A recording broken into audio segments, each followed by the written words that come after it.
பக்தர்கள் அனைவருக்கும் நமஸ்காரம். அடியேன் அனிதா கிருஷ்ணன், ஸ்ரீ கிருஷ்ணா வேத கல்வி நிறுவனம், காட்பாடி, வெள்ளூர். ஸ்ரீ விஷ்ணு சஹஸ்ரநாம ஸ்தோத்திரம் பாராயணம் கற்றுக்கொள்ளலாம் வாருங்கள்.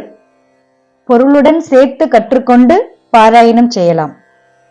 பிதாமகர் பீஷ்மர் யுதிஷ்டிரர் கேட்ட 6 கேள்விகளுக்குள் 5 கேள்விகளுக்கு பதிலளித்து விட்டார். மீதம் இருப்பது முதலாவது கேள்வி. அந்த கேள்விக்கும் இந்த ஸ்லோகத்தில் பதில் உரைக்கிறார். முதலில் ஸ்லோகத்தை தெரிந்து கொள்ளலாம். பவித்ராணாம் பவித்ரம் யோ மங்களானாம் ச மங்களம் தைவதம் தேவதானாம் ச பூதானாம் யோக்யய பிதா. பவித்ராணாம் பவித்ரம் யோ மங்களானாம் ச மங்களம் தைவதம் தேவதானாம் ச பூதானாம் யோக்யய பிதா. இந்த ஸ்லோகத்திற்கான விளக்கம் யுதிஷ்டிரர் கேட்ட அந்த முதலாவது கேள்விக்கான விளக்கமாகும். யுதிஷ்டிரர் கேட்ட அந்த முதலாவது கேள்வி கிமேக்கம் தைவத்தம் லோகே கிம், அதாவது உலகில் காண்பதற்கு காரணமான வித்யாஸ்தானம் முழுவதிலும் ஒன்றாகிய தெய்வம் எது, ஒரே தெய்வம் எது என்பதே அந்த கேள்வி. அதாவது உலகிலேயே மிகப்பெரிய அந்த தெய்வம் இறைவன் யார் என்பதே அந்த முதலாவது கேள்வி. அதற்கான விளக்கத்தை இந்த ஸ்லோகத்தில் பவித்ரானாம் என தொடங்கும் இந்த ஸ்லோகத்தில் பதில் உரைக்கிறார். பரிசுத்தமானவற்றில் எவன் பரிசுத்தமாயும் மங்களமானவற்றுள் மங்களமாயும் தேவதைகளுக்குள் தேவதையாகவும் உயிர்களுக்குள் உயிர் தரும் அழிவற்ற பிதாவாயும் எவன் உள்ளானோ அவனே உலகில் ஒன்றாகிய தெய்வம். அதாவது தூய்மையில் தூய்மை, மங்களத்தில் மங்களம், தேவதைகளுக்குள் தேவதை, உயிர்களுக்கே உயிரினை அளித்திடும் அழிவில்லாத தந்தை எவனோ அவனே அகிலத்தின் ஒன்றான தெய்வமாகும். பவித்ரம் என்றால் தூய்மையானவற்றுள் தூய்மையானது, அனைத்தையும் தூய்மைப்படுத்துகிறான் என்பது பொருள். அதாவது தூய்மைப்படுத்துதல் என்றால் தோஷங்களை நீக்குவதாகும். ரஜோகுணம் மற்றும் தமோகுணம் ஆகிய குணங்களில் ஏற்படும் மாறுபாடு காரணமாக தோஷம் உண்டாகின்றது. தோஷம் என்றால் அறியாமை, எம்பெருமானுக்கு எதிராக செயல்படுதல், பற்றுதல், வெறுப்பு போன்றவை தோஷங்களாகும். இவை போன்ற தோஷங்களுக்கு எதிர்த்தட்டாக எம்பெருமான் உள்ளதால் இத்தகைய தோஷங்களை முழுமையாக அழிக்க வல்லவனாக எம்பெருமான் உள்ளான். அவன் தூய்மையானவற்றில் தூய்மையானவன். தாமரை இலையில் தண்ணீர் ஒட்டாமல் உள்ளது போன்று பகவானை அடைந்தவர்களிடம் தோஷம் ஒட்டுவதில்லை. நெருப்பில் இடப்பட்ட பஞ்சு எரிவது போன்று பாவங்கள் எரிந்து விடுகின்றன. எம்பெருமானை பற்றிய ஞானம் என்பதே ஆத்மாவுக்கு உயர்ந்த தூய்மையை அளிக்கிறது. நீராடும் செயல் உட்பட அனைத்து செயல்களின் போதும் நாராயணனை தியானிக்க வேண்டும். யார் என்னை பெறப்பட்டவன் எல்லையற்றவன் என்று அறிகிறானோ அவனுடைய பாவங்கள் முழுவதுமாக நான் நீக்குகிறேன் என்று பகவத்கீதையில் கிருஷ்ணர் கூறுகிறார். கண்ணனின் நினைவே அனைத்து பிராயச்சித்தமும் ஆகும். யோ என்றால் அனைத்து புனிதமான பொருட்களையும் புனிதப்படுத்தும். அதாவது பவித்ரானாம் என்றால் புனிதமான பொருள். அந்த புனிதமான பொருட்களை புனிதப்படுத்துவது யோ எனப்படும். மங்களம் என்றால் மிகவும் புனிதமானவர். தேவதா அல்லது தைவத்தம் என்றால் கடவுள்களின் கடவுள். அவ்யாய என்றால் அனைத்து உயிரினங்களின் நித்திய நிரந்தரமான என்ற பொருள். பிதா என்றால் தந்தை. அனைத்து உயிரினங்களின் நித்தியமான தந்தையே, அவரே கடவுள், ஒரே கடவுள் விஷ்ணு பகவான். அவரே அனைத்து உயிரினங்களுக்கும் தந்தை ஆவார், நித்திய தந்தை. இந்த ஸ்லோகத்தில் பவித்ரானாம் பவித்ரம் மற்றும் மங்களானாம் ச மங்களம் என்ற சொற்கள் வந்துள்ளன. இவற்றில் பவித்ரானாம் பவித்ரம் என்றால் ஏற்கனவே நாம் பார்த்தோம். பவித்ரம் என்றால் அசுத்தத்தை போக்கி சுத்தியை உண்டு பண்ண வல்லது. பவித்ரங்களுள் மேலான பவித்ரம், பவித்ரங்களுக்கும் பவித்ரம் என்றபடி 2 விதமான பகவானை கூறலாம். தோஷமே தன்னை தட்டாதவன் பகவான், அது ஒரு பொருள். தோஷத்துக்கு இருப்பிடமான அசேதன பொருள்களும் சேத்தனமான ஆத்மாவும் தனது சம்பந்தத்தால் அவற்றின் தோஷங்களை போக்கடிக்க கூடியவன் பகவான். அதாவது மனிதர்கள் தங்கள் உடலுடன் ஏற்பட்ட அந்த சம்பந்தத்தால் அந்த 3 வகையான குணங்களை வெளிப்படுத்துகிறார்கள். சத்வகுணம், ரஜோகுணம் மற்றும் தமோகுணம்.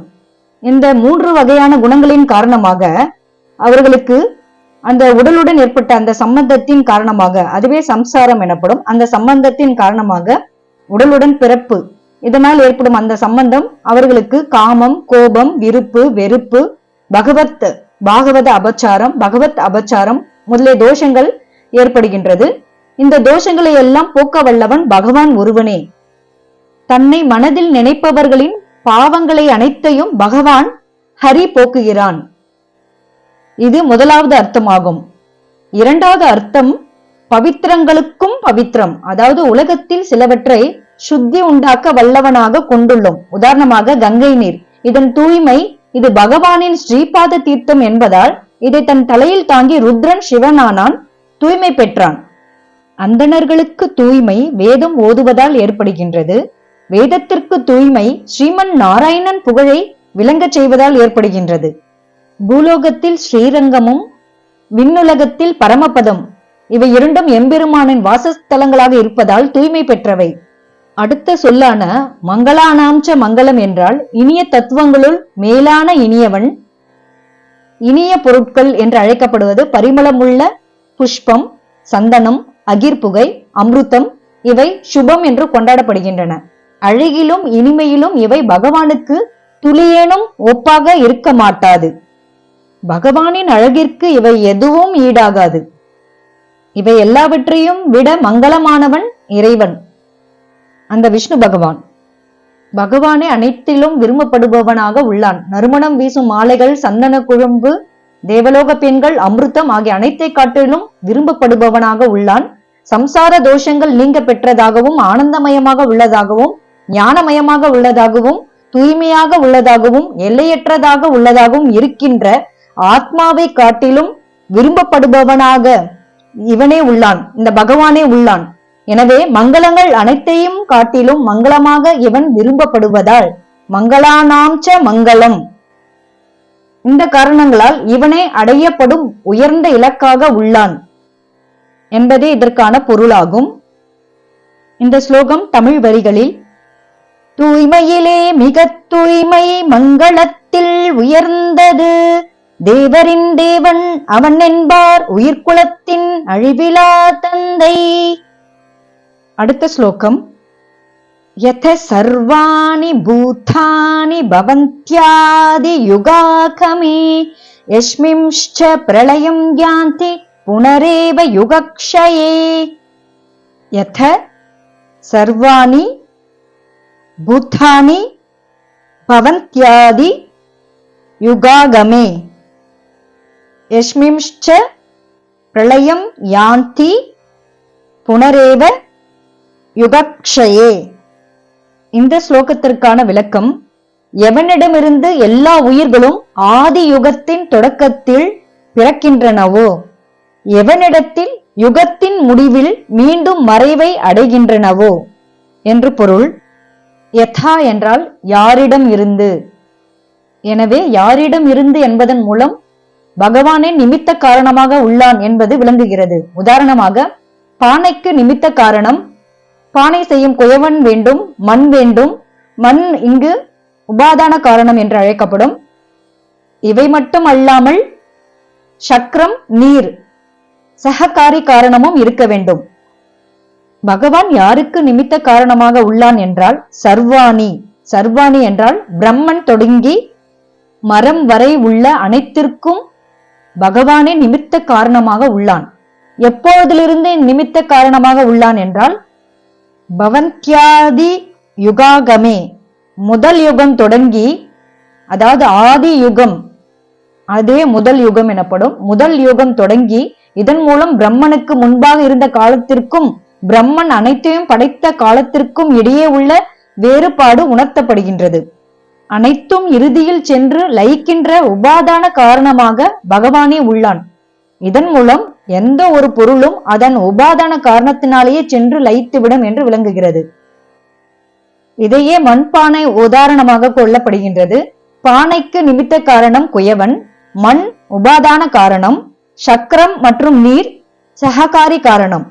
இந்த மூன்றுக்கும் நிமித்த காரணம், உபாதான காரணம், சககாரி காரணம், இந்த மூன்றுக்கும் காரணமாக இருப்பவன் பகவான். இதையே வேதத்திலும் சொல்லப்பட்டுள்ளது. பிரம்மமே, அந்த பகவானே நிமித்த காரணம், உபாதான காரணம், சககாரி காரணம் என்றும். இப்படி ஒவ்வொரு பொருள் உண்டாக 3 காரணம் வேண்டியுள்ளது. ஆனால் விசிஷ்ட தத்துவமான பகவானே ஜெகத் சிருஷ்டிக்கு 3 விதமான காரணமாக உள்ளான் என்ற பொருள் இதிலிருந்து விளங்குகிறது. இவையே ஆதி யுகாகமே, ஆதி யுகமும் பவந்தியாதி யுகாகமே என்ற சொல்லாலும், யுகக்ஷயே என்றால் கடைசி யுக முடிவில் எல்லாம் நேரே பரமபுருஷனிடம் அடங்குகின்றன, லயமடைகின்றன என்ற பொருள். ஆதி யுகாகமத்தில் தானே நேராக ஜெகத்தை சிருஷ்டிக்கிறான், உருவாக்குகிறான் பகவான். பின்னர் நான்முகனையும் சங்கரனையும் படைத்து சிருஷ்டி சம்ஹாரங்களை அவர்கள் மூலம் நிர்வகிப்பதும் பரமாத்மா என்பதை மறக்க கூடாது. சிருஷ்டி என்றால் இந்த பிரபஞ்சம். இந்த பிரபஞ்சத்திற்கு காரணமான தத்துவமே மிக உயர்ந்த, உபாசிக்கத்தக்க, அடையத்தக்க தத்துவம் என்பது வேதமும் அதை விளக்க வந்த சகல சாஸ்திரங்களும் யாவும் பேசுகின்றன. எதிலிருந்து உள்ளவையெல்லாம் உண்டாகின்றனவோ, எதனால் அவை காக்கப்படுகின்றனவோ, எதனிடம் லயம் அடைகின்றனவோ, சென்று அடைகின்றனவோ அது பிரம்மம் என்று ஸ்ருதி கூறுகிறது. இதுவே உயர்ந்த தத்துவமாகும். நாராயண சூக்தத்தில் நாராயணனே பரபிரம்மம், நாராயணனே மிகவும் உயர்ந்தவன் என்று கூறப்பட்டுள்ளது. பரமபதமே விஷ்ணுவின் உயர்ந்த இடம். விஷ்ணுவின் அந்த உயர்ந்த இடத்தை விட உயர்ந்த இடம் வேறு எதுவும் இல்லை. அவனை விட உயர்ந்த புருஷன் வேறு எவரும் இல்லை. இவ்வாறு ஸ்ரீ மகாவிஷ்ணுவே உயர்ந்த தெய்வம் என்றும், வேறு ஈடு இல்லாத தலைவன் என்றும், மற்ற யாரும் இவனை விட உயர்ந்தவர்கள் இல்லை என்றும் நாம் அறியலாம். இதனையே பீஷ்மர் யுதிஷ்டிரருக்கு 6 கேள்விகளில் இறுதியாக 1வது கேள்விக்கு மகாவிஷ்ணுவே உயர்ந்த தெய்வம் என்று பதிலளிக்கிறார். இந்த ஸ்லோகம் தமிழ் வரிகளில்: உயிர் உற்பத்தி எங்கேயோ கல்பகாலம் தொடங்கையிலே, பிரளயத்தில் எங்கே எல்லாம் லயமாகி அடங்கிடுமோ, யத சர்வாணி பூதானி பவந்த்யாதி யுகாகமே, யஸ்மின்ச்ச பிரளயம் யாந்தி புனரேவ யுகக்ஷயே. அடுத்த ஸ்லோகம் அடுத்த பகுதியில். நமஸ்காரம்.